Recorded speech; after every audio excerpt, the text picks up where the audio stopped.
Masih bersama Bung Ropan dan Bung Gita.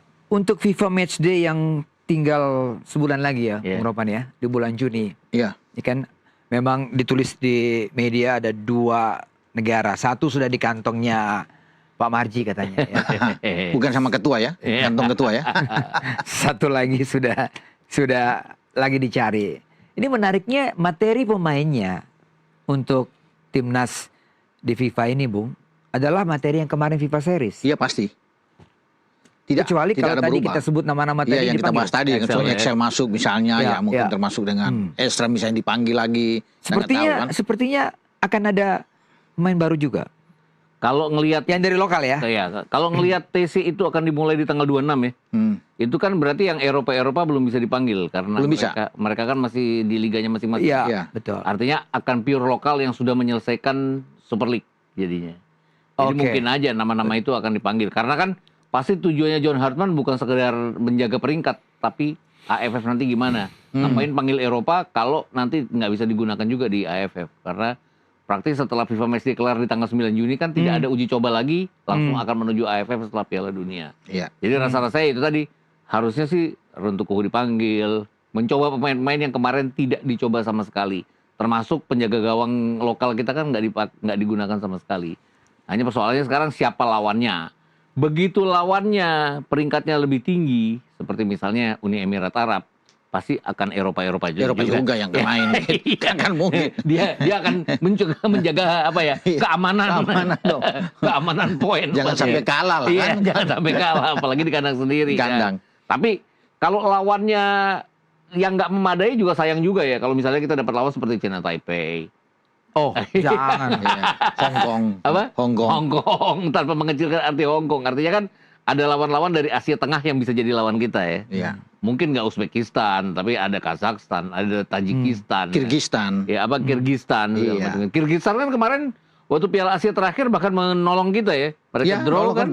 Ya terus kita yang lolos ke 16 besar. Jadi ya harusnya bisa memanggil negara-negara seperti itu karena itu kerja federasi harus. Dan selama ini kan kalau kita lihat agak iri, Vietnam udah dapat lawan, Thailand udah dapat lawan. Bahkan kalau ngelihat di situs mereka tuh udah jelas tuh lawannya siapa di bulan Juni itu nanti. Vietnam udah dapat lawan. Vietnam udah dapat 1 lawan. Thailand udah dapat 2, Kazakhstan dan China. China bahkan mereka diundang ke China. Kita juga udah dapat 1 gitu, cuma belum dibilang tuh. Udah dapat 1 dari 2 lawan. Ini alasannya kenapa ya nggak dirilis ya? Hitam di atas putih dulu lah. Takut kejadian seperti Kuwait gitu. Masih kan Kuwait 1 minggu sebelumnya tiba-tiba batal kan. Akhirnya Cina Taipei kan yang datang. Cina Taipei dan Lebanon kan. Itu tidak mau, kata ketua tidak mau terulang lagi. Jadi mesti tapi kan hati-hati. yang di luar sana kan mengatakan bahwa Indonesia ini tim bagus dengan materi pemain. Harusnya mau ya lawan timnas. Iya dong, harusnya mau dong. Yang peringkat 100 ke atas itu, Bung. Iya. Bung Roman? Bisa lah. Bahkan sekarang mau dicari peringkat yang bukan di atas ini, yang di bawah 100 semua kan, yang bagus-bagus itu. Mungkin 70, 80 ya di situlah untuk mencari. Karena kalau kita bisa melihat permainan itu bagus. Kalau melawan Irak misalnya, Arab Saudi itu kan semua di 50-an kan. Untuk bisa dilihat itu kita bagus bermain. Jadi kalau main dengan 70-an, 80-an, katanya 1 dari Afrika kalau nggak salah. Iya. 1 dari Afrika. Selain mungkin ada isu dari Eropa, 1 mungkin dari Afrika. Nah, kita nggak tahu. Tidak boleh berspekulasi siapa gitu loh. Bung Gita, kalau arah kita nanti adalah Piala Asia, yang notabene juga tim-tim kuat, akan baiknya kalau juga nanti di FIFA Matchday ini adalah lawan-lawan dari mereka ya. Makanya saya bilang Oman adalah lawan yang pantas. Uni Emirat Arab jelas lawan yang pantas. Kenapa? Karena mereka kan nanti kan drawingnya belum ada kan Piala Asia. Nah, siapa tahu kita satu grup sama mereka drawingnya nanti. Kita kan ada di pot 4, jadi kemungkinan itu terbuka untuk berhadapan dengan mereka. Lawan dari Asia Timur mungkin yang bisa China, tapi China kan sudah ada lawan, sudah ada 2 lawan, jadi nggak mungkin. Jepang dan Korea pasti konsentrasinya sudah ke Amerika, jadi nggak mungkin mau datang ke sini. Jadi, tapi kan balik-balik lagi. Kadang-kadang federasi ini disayangkan orang Juni, Pak Ketum kan sendiri bilang, saya pengen kita berhadapan dengan tim kuat di bulan November dari Eropa. Eropa tuh nggak mungkin ke sini bulan November, orang udah ada Euro Nations League. Jadi nggak mungkin negara-negara Eropa. Oke, kita pernah berhadapan dengan lawan kuat seperti Argentina. Tapi uangnya keluar banyak kan kita buat mendatangkan Argentina. Oh iya, kita biayain ke Cina, lanjut juga kita yang biayain nanti kan.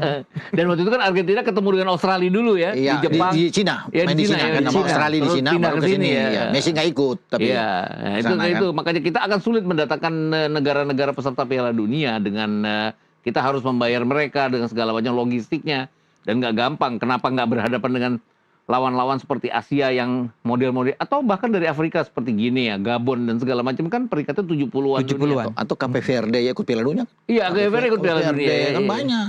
Iya, banyak Pantai Gading gitu. Iya, betul. Ya kan? Iya. Ya, bisa. Kan berkembang juga nama-nama seperti Denmark, Polandia, Nigeria. Iya. Ya kan? Ini langsung Nigeria bahkan kan nggak ikut Piala Dunia ya, Nigeria. Enggak. Tapi kan mereka secara kualitas pemain-pemainnya melanglang di Eropa kan. Jadi bagus. Nigeria, Kamerun yang nggak ikut, iya, Kamerun juga masih bisa. Nggak ikut, ikut, masih bisa lah. Hebat Piala Dunia ini, Kamerun sama Nigeria aja gagal. Gagal loh.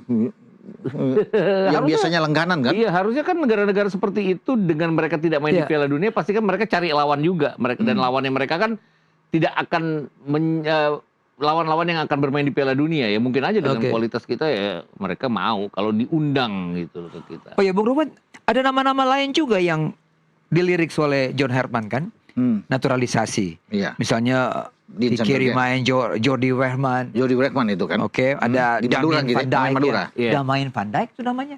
Damian Van Dijk atau Van Dijk? Arsenal itu, Arsenal itu. Iya, masih muda kan. Iya, masih muda. Masih. Laurent Ulrich juga kan, yang bermain di Magdeburg kan dari Stuttgart itu kan. Pascal Struijk itu nggak jadi ya? Pascal belum. Jadi kalau mau disuruh pilih dia menunggu panggilan di Belanda. Oke. Ya, kualitasnya kan? masih bisa ke Belanda. Masih ke Belanda kan untuk Piala Dunia lah disuruh pilih.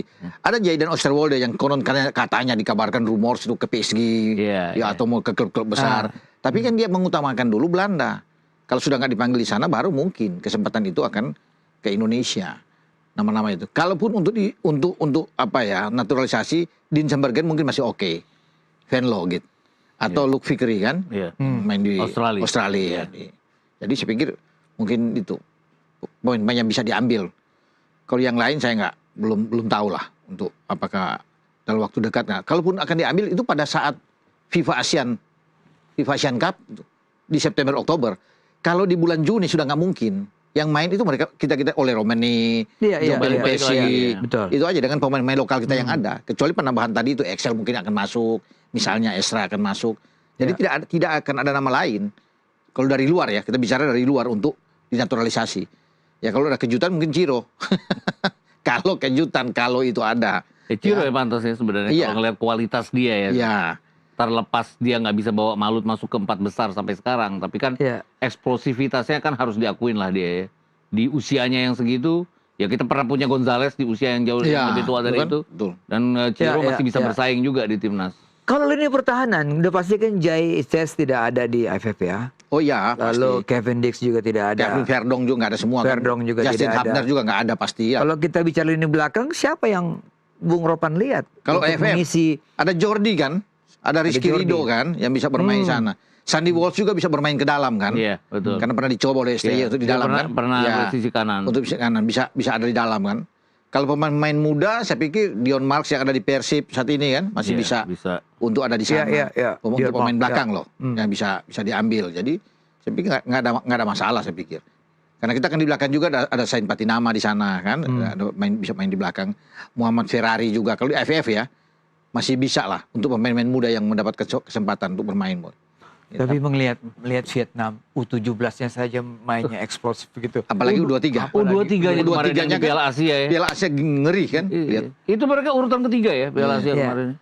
Ngeri itu. Itu kalau ukurannya mereka itu kualifikasi Olimpiade, mereka udah lolos ke Olimpiade. Olimpiade ya. Kalau gitu di level senior misalnya di AFF, walaupun kita bertaburan dengan pemain-pemain lokal yang berbau Eropa, saya juga mengatakan bahwa tidak gampang juga untuk mengalahkan Vietnam. Ada 2 pemain Brasil loh gitu. Iya, di situ. betul. Rafael Sanyaskari yang sekarang udah sembuh lagi ya. Nguyen Xuan kalau siapa namanya itu. Oh, bahaya tuh. Dan kan media Thailand juga bilang bahwa sekarang kekuatan sepak bola Asia Tenggara itu yang harus diwaspadai adalah Vietnam. Juara SEA Games mereka kan dengan Under-23-nya. Lolos sampai ke semifinal urutan ketiga di Piala Asia Under-23. Dan itu tadi perkembangan sepak bola mereka sudah ada cikal bakalnya di under 23 untuk mengisi senior. Iya. Dan mereka kan juara bertahan AFF ya. Iya. Nah ini yang kualitas seperti Jadi ini. kesinambungan antara level pemain muda U17 lalu U20, U23 sampai senior itu berjalan mulus Mereka di tertata sana. dengan bagus itu. Iya. Lihat aja dari U17 masuk ke U20, U23 sampai Hasil level liga senior. lokal mereka Ya. terbukti. Hmm.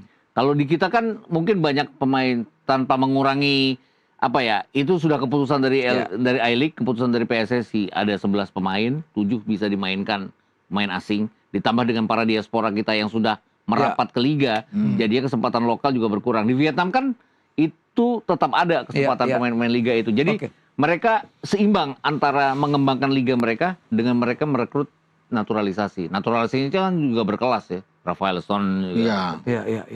Terlepas dia pernah cedera panjang. Kita break lagi karena setelah ini saya mau mengajak kita berbincang mengenai U17 karena sebentar lagi juga U17 Piala Asia kita ya. akan Piala Asia ya. Setelah pariwara berikut ini.